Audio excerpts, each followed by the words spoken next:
De novo.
Boa noite. Boa noite. Boa noite.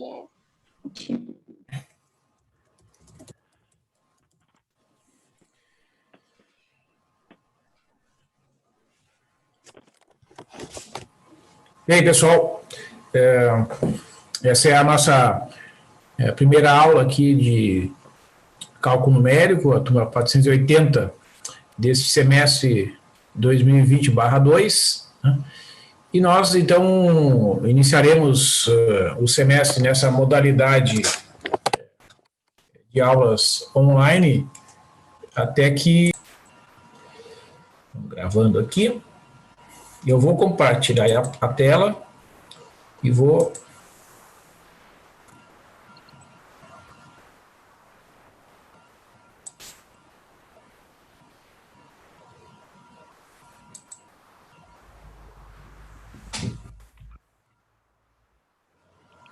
Muito bem. Então, pessoal, vocês estão vendo aqui, né, nesta tela o plano de ensino da disciplina de cálculo numérico, a turma 480, né? Se lá no futuro as aulas voltarem ao modo presencial, nossas aulas serão no prédio 15, na sala 314, nesse horário das 21 horas às 22h30. Muito bem. Esse local de atendimento que eu estou citando aqui é, de novo, né, se voltássemos ao modo presencial. Então, nas terças-feiras, nesse horário JK, das 17h30 às 19 horas, vocês poderiam procurar para esclarecimento de dúvidas sobre exercícios, sobre algum trabalho, enfim, né? Está aqui o meu nome, vocês podem me chamar de Luiz, e o meu nome e o e-mail aqui de contato. Tá? A ementa. Então, o estudo e aplicação da teoria dos erros, resolução de equações algébricas e transcendentes, solução de sistemas de equações lineares, interpolação numérica, ajuste de curvas, integração numérica, soluções de equações diferenciais ordinárias e parciais. Então, os objetivos da disciplina são auxiliar os estudantes na resolução de problemas de engenharia que são formulados matematicamente. Existem computadores ou calculadoras para efetiva solução através de métodos numéricos, como eu comentei antes, né? Identificar os vários tipos de erro que ocorrem durante a modelagem e resolução de um problema e analisar a qualidade do resultado obtido.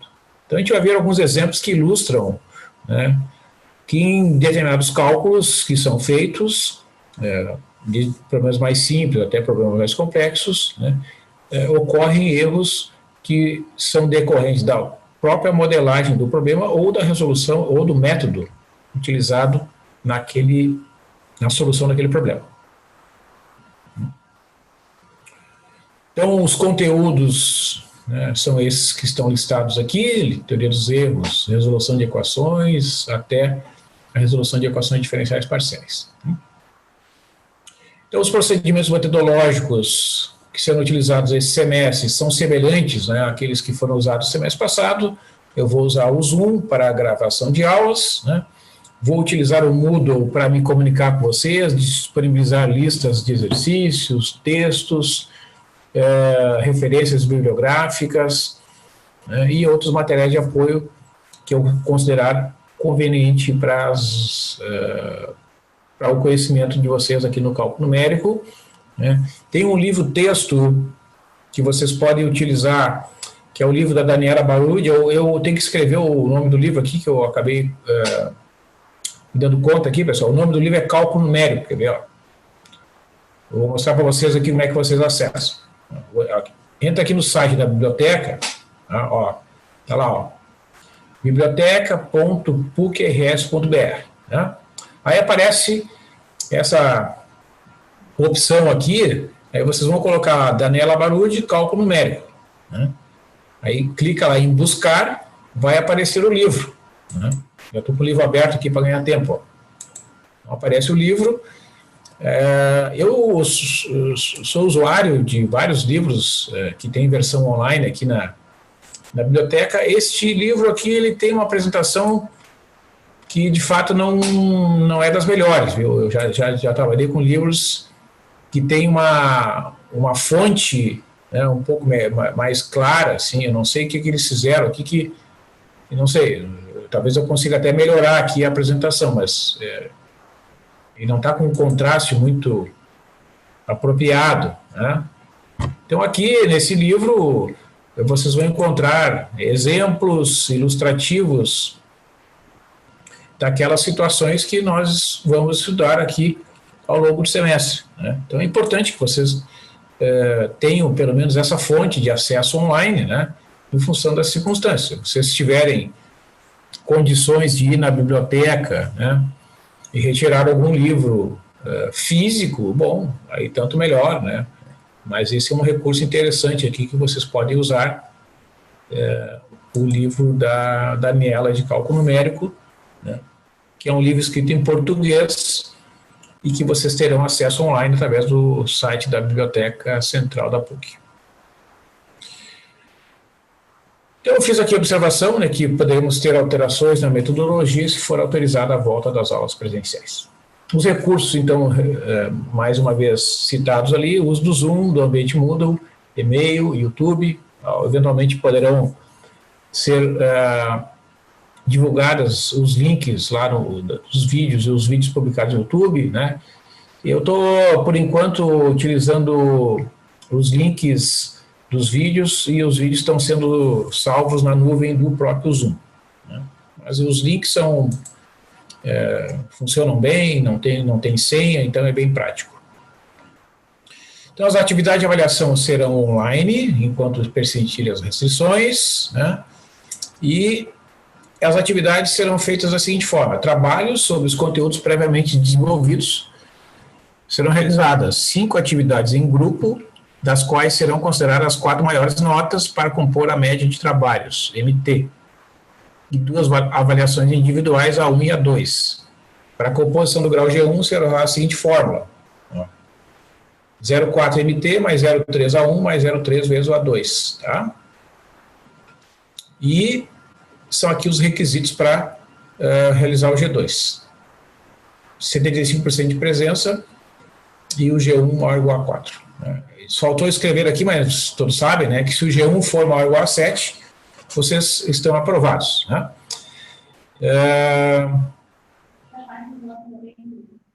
Deixa eu comentar aqui. Tá. Então aqui, pessoal, eu fiz uma observação, né, que as datas dos trabalhos do Pare de TI usar Wi-Fi nos celulares, por favor. e as avaliações AJ são aproximadas, tá? Que vão constar ali no cronograma, porque às vezes, né, em função desse contexto, pode ser que eu ache conveniente passar para a semana seguinte ou passar para um dia depois, então são datas aproximadas. Então, as atividades serão postadas no Moodle como tarefas, com data de entrega definida. Então, em geral, os trabalhos, o T1, o T2 e assim por diante, serão trabalhos pequenos, com uma questão, né, sobre um ponto específico, enquanto as avaliações A1 e A2 serão trabalhos um pouco mais extensos, né? Então, os arquivos com a solução deverão ter o desenvolvimento escrito à caneta e o formato de entrega do arquivo será o PDF, né? Então, o desenvolvimento escrito à caneta, vocês vão desenvolver com o braço ali, com a mão, né? Vão escrever no papel, vão fazer uma foto daquele documento, gerar um PDF. Vocês têm um aplicativo, tem vários aplicativos que fazem isso, né? Mas um que me indicaram é o CanScanner, certo? Aí vocês pegam e geram o PDF daquela foto e o formato de entrega. Quando eu configurar o Moodle, né, será sempre e exclusivamente o PDF. Né?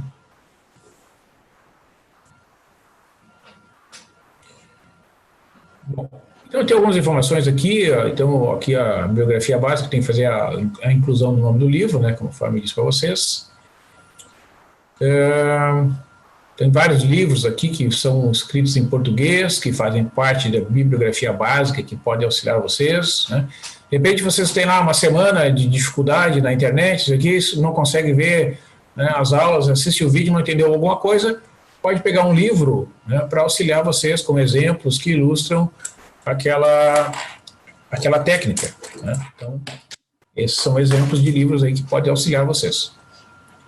Eu sei que a biblioteca tem, parece que atendimento com horário marcado, enfim, né? Vocês têm que verificar lá no site da biblioteca. Tem livros das referências complementares, né? Que são, às vezes, livros mais antigos ou que tem menos exemplares, né? Ou esse último aqui que é escrito em inglês, então por isso que fazem parte das referências complementares. Então, assim, pessoal, aqui no cronograma, né, hoje é dia 11, então a gente vai, aula por aula, né, abordar de modo aproximado estes conteúdos previstos aí, certo? Então, às vezes a gente vai conseguir falar sobre mais de um assunto, depois, uma outra aula, ou talvez o ritmo seja mais lento, né, mas a ideia é ir compondo, né, esse conjunto de conteúdos, conjunto de técnicas descritas aqui, com a sequência das aulas, né? Então, às vezes, numa mesma aula, eu vou falar sobre meta-bissecção, já vou falar sobre análise de erro, tá? Eu vou falar sobre o método de Newton-Raphson e vou comentar lá que o método de Newton-Raphson é um método de velocidade de convergência bastante rápida, né? Um método que é bastante eficiente para cálculo de raízes, por exemplo, né? Então, as coisas acabam se comunicando, né? se relacionando na medida que a gente for avançando. No estudo dos sistemas lineares, né, os sistemas lineares são sistemas de equações que podem ser resolvidos por diversos métodos diretos, por exemplo, o método de Cramer e o método de eliminação de Gauss são os mais conhecidos, né? Porém, o método de eliminação de Gauss é conhecido que é o método mais eficiente para a resolução de sistemas de equações, é um método direto, né, mais eficiente porque envolve menor número de operações comparado com qualquer outro método direto. Então, por isso ele consome menos energia, né, quando da sua aplicação em comparação com outros métodos. Existem outros tipos de métodos, né, os chamados métodos iterativos, que resolvem sistemas lineares por aproximações sucessivas, né, o método de Gauss-Seidel e o método de Gauss-Jacobi são os mais conhecidos dentre os métodos iterativos. Então, existem critérios de convergência, né? A ideia de convergência é que a partir de uma aproximação inicial, um chute inicial da solução, após alguns cálculos repetidos, os valores começam a se aproximar da solução exata, né? Então, medindo o erro entre a aproximação e a solução exata, à medida que vão se fazendo mais e mais aproximações, a tendência é que o erro cometido diminua, para que o processo seja um processo convergente. Então, tem aqui a interpolação polinomial, que é uma técnica de cálculo de polinômios interpoladores, né? A previsão ali do trabalho 2, polinômio interpolador de Lagrange, tabela de diferenças, polinômio de Newton, são técnicas de cálculo de um polinômio interpolador. Depois vem lá no início de outubro a primeira avaliação individual, né, que eu chamei de A1. Então, a princípio, né, essa avaliação A1 é uma avaliação, eu vou combinar mais para frente, mas ela pode abranger qualquer um dos conteúdos vistos até aquele momento. Depois, continuando com a função de ajuste, integração numérica, a gente vai ver fórmulas de Newton-Cotes, que são fórmulas de integração numérica que resolvem, né, aquelas situações que eu comentei com vocês de setas integrais que não podem ser resolvidas analiticamente. Então, existem fórmulas, como a dos trapézios, as fórmulas de Simpson, que são casos particulares e fórmulas de Newton-Coates, né, que produzem bons resultados, né, com um pequeno esforço computacional. Então, na parte final aqui, os assuntos serão técnicas de resolução de equações diferenciais ordinárias e parciais. Tá? Então, estão distribuídas aqui as previsões dos trabalhos 3, 4, 5, né, aproximadamente, nos meses de outubro e novembro. Lá no final de novembro, uma avaliação A2, né, e uma vez calculadas estas avaliações, vejam que está prevista aqui, ó, no dia 3 de dezembro, uma avaliação AE, uma avaliação extra. Né? Então, como é que isso vai funcionar? Vamos supor que tu não pôde fazer a avaliação A1 ou a avaliação A2, surgiu algum imprevisto lá que não conseguiu entregar. Ou, digamos que tu tenha feito as duas, mas uma delas tu foi mal. Né? Então, tu poderá fazer essa atividade de avaliação extra aqui, chamada de AE, para substituir a nota da avaliação A1 ou da avaliação A2, né, aquela que for menor, para a composição do grau G1. Tá? Então, essa é a ideia aqui dessa avaliação. É meio parecido com a PS, né? Como a gente fazia lá no modo presencial. Certo? E lá no final, então, lá no dia 10 de dezembro, caso, né, o grau G1 seja inferior a 7 após todas essas atividades de avaliação, tem previsto uma atividade G2, como foi no primeiro semestre, né, na modalidade online, se persistir este modelo até lá o final do semestre. Tá? Então, assim, pessoal, né, você bem tranquilo em relação a isso. Né, a gente tem que considerar que esta é uma previsão, né, sujeita a alterações. No semestre passado, a gente migrou do modo presencial para online. Né? Nesse semestre, pode ser que a gente faça o caminho inverso. Tá? Se for realmente isso que venha a acontecer, né, o planejamento talvez tenha que se fazer algum ajuste ou outro, mas ele está preparado até mesmo para esta eventualidade. Tá? Muito bem. Não sei se vocês têm alguma pergunta aqui sobre esse ponto do cronograma, da avaliação.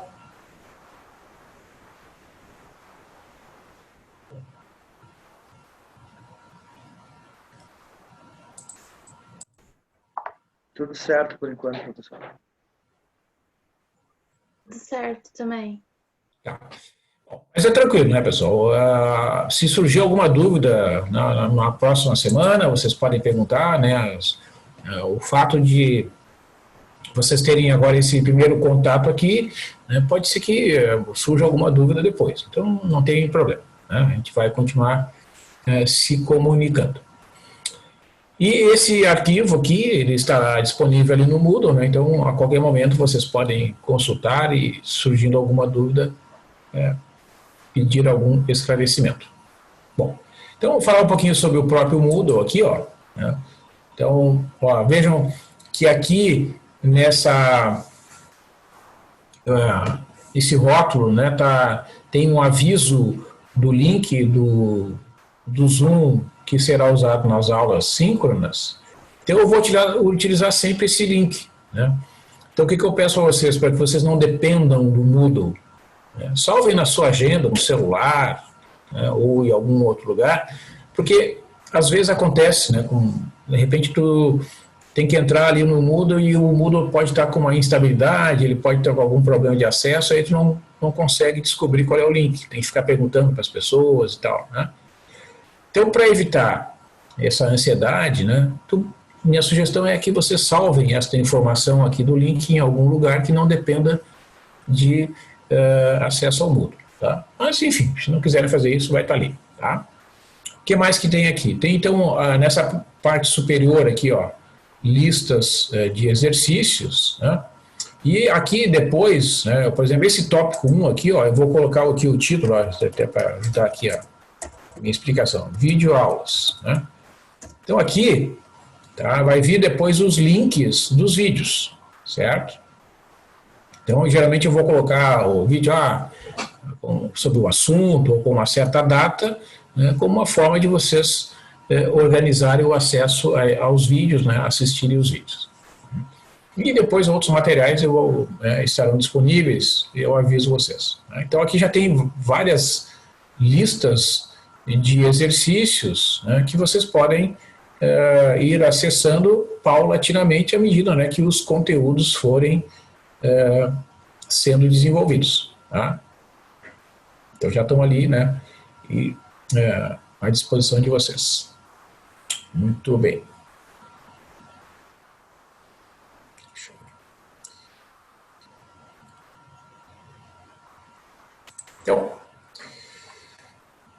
Então eu vou falar um pouquinho aqui já, pessoal, aproveitando, né, que essa é a primeira das nossas aulas, para falar sobre a teoria dos erros. Tá? Então a teoria dos erros é uma teoria que tem, digamos assim, como foco, né, como objeto de estudo, né, as fontes de erros que podem influenciar na solução de um determinado problema, né, e que, às vezes, essas fontes são diferentes e podem ocorrer, né, em maior ou menor intensidade, dependendo da natureza do problema. Acabei de exemplificar aqui, né, os modelos teóricos que foram usados nas previsões aí do comportamento da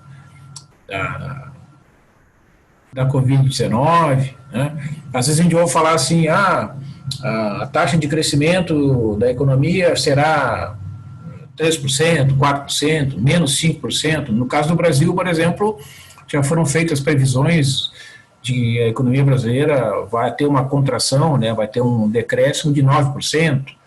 Essa semana já saiu um cálculo de que talvez o PIB brasileiro tenha um decréscimo de 5,6% no ano de 2020. Né? Então, essas informações, essas previsões, né, elas são feitas a partir de dados, né, de comportamento das encomendas, da arrecadação de impostos, né, do movimento da economia. Isso é muito importante para o planejamento, né, das ações de governo, porque dependendo da taxa de crescimento, né, a receita do governo será maior ou menor. Né? Então, como é necessário, né, fazer planejamentos com base em dados, com base em previsões, né, essas coisas são feitas e revisadas a toda hora. Se vocês forem no site do IBGE, por exemplo, né, vocês vão encontrar lá informações sobre a população brasileira, sobre o crescimento da economia, sobre vários aspectos importantes, né, do nosso país. Bom, então, por exemplo, voltando a falar aqui dos erros computacionais. Os erros inerentes aos dados de entrada. Né? Muitas vezes os dados de entrada que a gente vai utilizar são obtidos por aparelhos, né, que são limitados. Né? Talvez um termômetro. Né? Vocês já devem ter passado aí pela experiência, né, de frequentar um supermercado.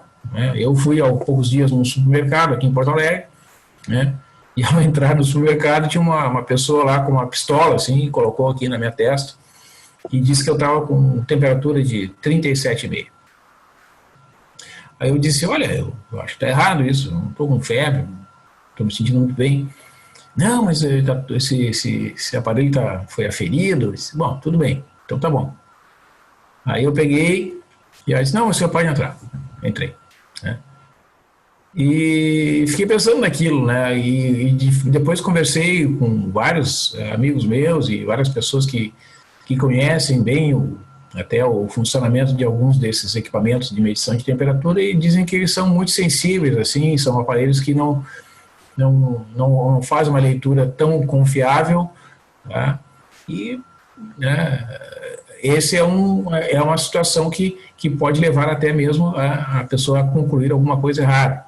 Né? Os próprios testes que têm sido usados aí para identificar se uma pessoa tem ou não anticorpos, né? Se sabe que muitos deles produzem o chamado falso positivo. Né? Então, esse é um exemplo, né, de medição que é feita por um equipamento e que pode produzir, né, uma informação que não é a mais correta, né? Os erros de modelagem, né, e que são provenientes de simplificações das situações reais que fazemos através dos modelos, né? Então, os modelos matemáticos são uma caracterização matemática de um fenômeno ou processo. Então, o modelo matemático é uma abstração que associa parâmetros e processos do mundo real com expressões em uma estrutura matemática. Essa abstração admite que se ignore todos os aspectos do mundo real, os quais não são de interesse. Às vezes não são de interesse ou não podem ser formulados matematicamente. Então, um certo erro é introduzido no cálculo, né? Como o exemplo que eu citei ali dos modelos que fizeram previsões a respeito do comportamento da doença, da Covid-19, e outros exemplos mais simples, aqui, o cálculo de áreas por integrais definidas, que pode ser efetuado pelo método trapézios, né? Modelos que calculam o número de pessoas infectadas por uma doença ao longo do tempo, e outros inúmeros modelos, né? Os erros de truncamento são introduzidos pela substituição de qualquer processo ou fórmula infinita ou por uma finita, né? Os exemplos, série de Taylor ou Maclaurin, onde se calcula o desenvolvimento até um número finito de N termos e despreza-se um número infinito de termos, né, truncando, por exemplo, o modelo real. Uma das principais dificuldades da computação científica é fazer uma estimativa realística deste erro, determinando que número de termos deve ser usado. O modelo usual seria ir calculando até que o valor representado fosse menor do que uma certa grandeza dada a priori, né? Então, o que eu quero dizer com isso, né? Se eu vou usar uma série, por exemplo, depois eu vou ilustrar aqui um exemplo prático, uma série como para calcular a função n x, por exemplo, né, eu vou precisar desenvolver aquela série e vou ter que ir acrescentando uma a uma as parcelas, né?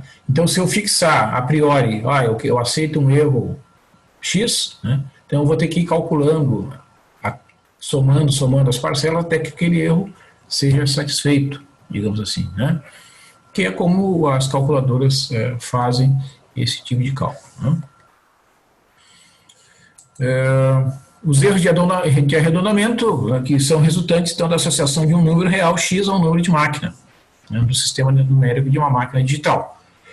Aqui depois eu vou detalhar, né, também essa situação, porque o que ocorre, né, na prática hoje, ao longo do tempo, ali desde os anos 60, 70 do século passado, havia muita discussão entre os fabricantes e usuários de computadores, porque os processadores, até um certo momento, usavam diferentes bases de representação dos números, né? Tinham processadores que usavam base 2, processadores que usavam base 8, outros processadores usaram base 10 e processadores até que usavam a base hexadecimal, que tinha 16 caracteres na base.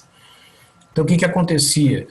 Tu pegava o cálculo feito num computador de base 10, rodava um programa, né, para resolver aquele mesmo problema lá na base 2 e o resultado era diferente.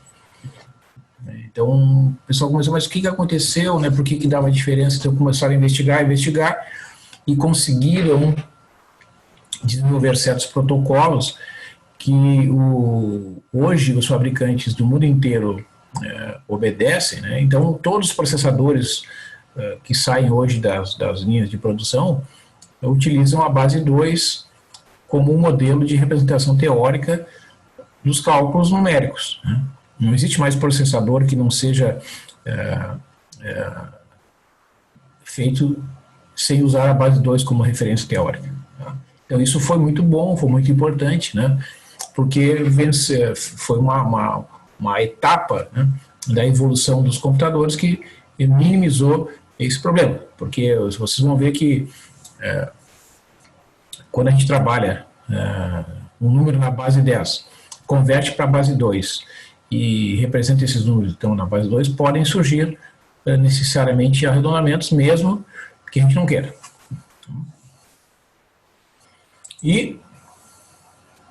Então, um exemplo, né?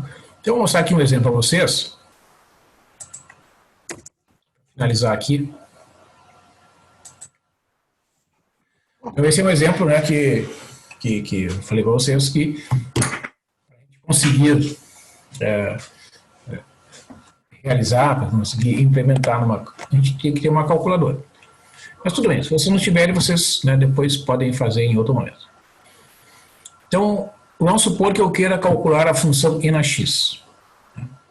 A função e na x é uma função elementar, uma função matemática que vocês devem ter feito cálculos com derivadas, né, que sabem que a derivada do e na x é o próprio e na x, né, é dessas funções que é usado bastante agora nesse momento, né, que quando se refere à propagação do coronavírus, dizendo que ele tem uma taxa de crescimento exponencial, né? Então a palavra função e crescimento exponencial se tornaram mais populares neste momento. Então a função e na x é uma função muito importante. O número e é o chamado número de Euler, que vale aproximadamente 2,7, e esta aqui é uma representação desta função através de uma série de Maclaurin. Então, se a gente desenvolve, se a gente escreve os primeiros termos dessa série, a gente vai chegar em, quando i é igual a zero, vai ficar x na zero sobre zero fatorial, que é 1, mais, quando i é 1, x na 1 sobre 1 fatorial, que é x. Depois, x na 2 sobre 2 fatorial, mais x na 3 sobre 3 fatorial, e assim sucessivamente. Tá? Então, os termos desta série têm essa regularidade ali, ó. Dessa forma, é x elevado na i dividido por fatorial de i. Né? O que é o fatorial de 0? É 1.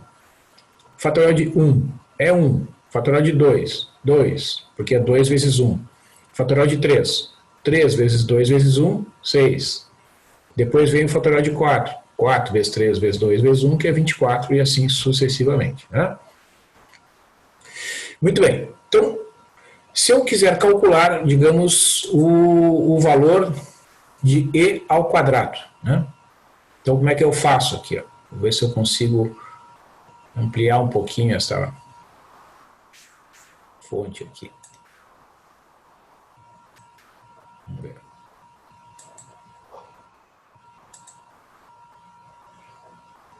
Vou usar aqui com 16, acho que vai ficar melhor. Tá. Então, pessoal, olha só, o que acontece aqui? Eu vou substituir o x por 2 aqui nesse desenvolvimento, tá? Substituir o x por 2 e vou calcular um a um os termos desta expressão. Quer ver? Eu vou fazer o seguinte, eu vou copiar isso aqui.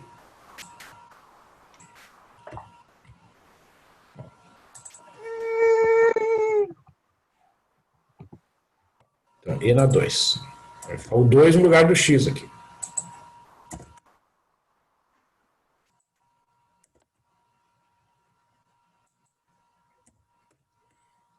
Assim por diante. Então, vejam que quando eu substituir, vamos ver se eu consigo juntar ali com a tabela. Ó, quando eu pegar o termo correspondente ao i igual a zero, só tem essa parcela aqui, ó, que eu vou destacar aqui com a cor vermelha. Tá? É apenas a primeira parcela, que é 1. Então, tá aqui, ó. O primeiro termo correspondente ao i igual a zero é 1, então é como se fosse e ao quadrado igual a 1. Então, evidentemente que é uma aproximação muito ruim, né, pessoal? Uma aproximação bastante ruim fazer esse cálculo, né, que e ao quadrado é igual a 1. Evidentemente não faz sentido. Muito bem. Vamos supor que eu agora coloque o próximo termo, né? Então, eu vou somar o termo correspondente ao i igual a 0 e ao i igual a 1, aqui nesse desenvolvimento. Ó. Então, essas duas primeiras parcelas serão consideradas, né? I igual a 0 e i igual a 1. Quando eu faço isso, substituindo o x por 2, né, a parcela correspondente, que eu vou agora colocar aqui uma outra cor, aqui, ó, botar a cor laranja aqui. Não, laranja não ficou bom. Vou botar a cor verde. Né? Então agora estou somando o vermelho com o verde. A parcela isolada é 2. Então somando as duas quantidades, 1 mais 2 dá 3. Né? Esse erro absoluto aqui é a diferença entre 3 e 1. 3 menos 1 dá 2. Né? Tá bom? Agora, vamos indo. Se eu colocar mais uma parcela, correspondente ao I igual a 2, então eu vou colocar essa parcela aqui, ó. Vou colocar uma outra cor aqui para diferenciar, botar um azul bem forte aqui. Ó, tá ali destacado. Então, esse aqui vamos botar aqui o vermelho. Esse aqui é o verde. Esse aqui é o azul ali, forte. Se eu somar 1 mais 2, isso aqui vai dar 2, porque 2 ao quadrado é 4, dividido por 2 dá 2. Somando 1 mais 3 mais 2 dá 5. Né? Então a aproximação seria 5. A diferença entre esses dois aqui ó, é 5 menos 3 vai dar 2. Então eu vou fazer aqui a correção. Né? Eu estou fazendo a diferença aqui. 5 menos 3 dá 2. Tá? Agora, eu vou somar o próximo termo. Né? 2 ao cubo dividido por 3 fatorial. Né? Se vocês pegarem 2 ao cubo, dá 8. 8 dividido por 3 fatorial, ou seja, 8 dividido por 6, dá 1,33, que eu estou calculando aqui, ó, separadamente. Só a parcela correspondente ao I igual a 3. Então, essa parcela dá 1,33, vou somar com 5, vai dar 6,33, que é uma nova aproximação do número E, e a diferença entre os dois aqui ó, é 1,3333. Estou usando 5 casas decimais. Né? O próximo termo, vamos colocar aqui. Vamos colocar aqui.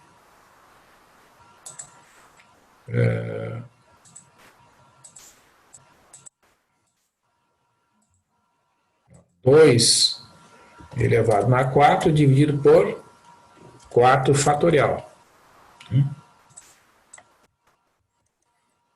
Eu vou colocar o próximo termo aqui.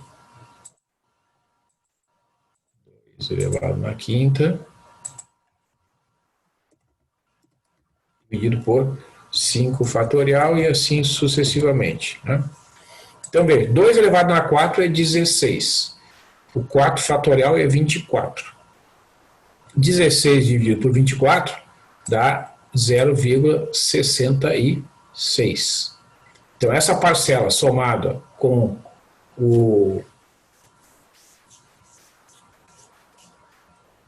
valor anterior, né, que tinha dado ali 6,33, soma 0,66 dá 6,9999. Então, essa é uma nova aproximação aqui do E ao quadrado. Né? E a diferença entre esses dois aqui vai dar o 0,66. Que é exatamente a parcela que eu acabei de somar ali. Né? Aí pego lá, o próximo termo, 2 na quinta dividido por 5, né? Que é o termo correspondente, a parcela correspondente ao I igual a 5. Ó. 2 na quinta sobre o fatorial de 5. Tu divide 32 por 120, vai dar 0,26666. Né? Soma aqui com 6,99, dá 7,26665, e a diferença entre esses dois é o 0,26666. Né? Então vejam que a diferença entre as aproximações sucessivas está diminuindo. Ó. Começou com 2, está diminuindo. Já está em 0,2 a diferença entre as duas aproximações calculadas por último. Agora pego o L igual a 6. 2 na sexta, dividido pelo fatorial de 6. Tá? Vai dar 0,08. É essa linha aqui. Ó. Quando I igual a 6, tu tem que calcular 2 na sexta sobre o fatorial de 6. Dá 0,08. Soma dá 7,13 e a diferença é o 0,08. Tá? Ó, veja que a diferença já está na segunda casa decimal, 0,08. Né? Aí pego o I igual a 7. 2 na 7 sobre o fatorial de 7 dá este número aqui, 0,025. A próxima aproximação do E Soma esses dois números, 7,35 com 0,02, 7,38,092. E então este número aqui é igual a esse. Então já vejam que o erro absoluto está diminuindo, né? Passou para 0,02. O próximo termo, 2 na 8 sobre o fatorial de 8. Por isso que eu falei, tem que ter uma calculadora, né? O fatorial de 8 é um número que tem que calcular assim, né? 8 vezes 7, vezes 6, vezes 5, vezes 4, vezes 3, vezes 2, vezes 1. Então tem algumas calculadoras que tem o símbolo da exclamação, né? Aí tu bota o 8 ali, aperta na exclamação, vai te dar direto o fatorial de 8. Tu vai dividir 2 na 8 sobre o fatorial de 8, vai dar este número aqui. Soma com 738,092, dá 738,726, portanto o erro aqui é exatamente essa parcela. Depois calcula 2 na 9, dividido pelo fatorial de 9, soma aqui com 738,726, dá 738,867. A diferença aqui é 0,141. E finalmente, após a 10ª aproximação, tu terá este número aqui como sendo a última parcela a ser somada. Então vejo que se eu desenvolver até o i elevado na 10, ou seja, a última parcela calculada é 2 na 10 sobre 10 fatorial, eu vou ter essa aproximação aqui como sendo o número e ao quadrado, 7,38895. Tá? Ou seja, tem que fazer esta soma aqui, todo esse desenvolvimento, substituindo o x por 2. Tem de calcular até o termo correspondente a 2 elevado na 10, dividido pelo fatorial de 10. Olha o que acontece na máquina de calcular. Quer dizer, vamos testar lá no Google, lá no site da Wolfram. Quer ver? Aqui, ESP de 2.0. Escreve lá ESP de 2.0 e aperta Enter, né? Tu vai ter o resultado, né, deste número 7,38906. Aqui do lado, se vocês clicarem no botão mais dígitos, ele vai apresentar o resultado, né, com uma quantidade maior de casos decimais. Ele vai fazer ali um certo processamento. Olha só, 7,38, 905, etc. Quanto é que a gente obteve aqui com o nosso cálculo? Vamos minimizar aqui. Com esse cálculo nós fizemos aqui na nossa tabela, deu 7,38895. Está aqui o resultado que eu obtive. Então, o 7,38895 é uma aproximação que, se vocês compararem ali com o resultado lá do site da Wolfram, 7,38905, dá uma diferença ali na terceira casa decimal, da 0,001 aproximadamente a diferença. Então, se eu quiser obter um resultado mais próximo desse 7,738905, eu tenho que continuar esse processo que aparece aqui, acrescentando a 11ª, a 12ª parcela e assim sucessivamente. Na calculadora, quando a gente faz, eu tenho aqui uma calculadora, eu pressiono lá uma tecla, da função exponencial, o resultado é direto ali, 7,738906, usando 5 dígitos aqui na hora de fazer a representação. Então aqui tem um segundo exemplo, vocês têm aqui o resultado, eu vou deixar isso aqui indicado para vocês fazerem o exemplo 2 como exercício e também o exemplo 3. Então esses são os 2 exercícios da aula de hoje, para vocês desenvolverem e obter os 2 resultados aqui escritos e destacados aqui em tela. O cálculo do seno, no exemplo 3, e o cálculo do e elevado na 1. Então aqui vocês têm que usar o x igual a 1 naquele desenvolvimento, e aqui o x é π sobre 4. Então, observar que vocês têm que pegar o π sobre 4 lá da calculadora e ir acrescentando uma as parcelas, né, para obter essas aproximações sucessivas aqui. Tá? Fazer os cálculos com 5 casos é suficiente. Então, deixa eu voltar aqui, ó.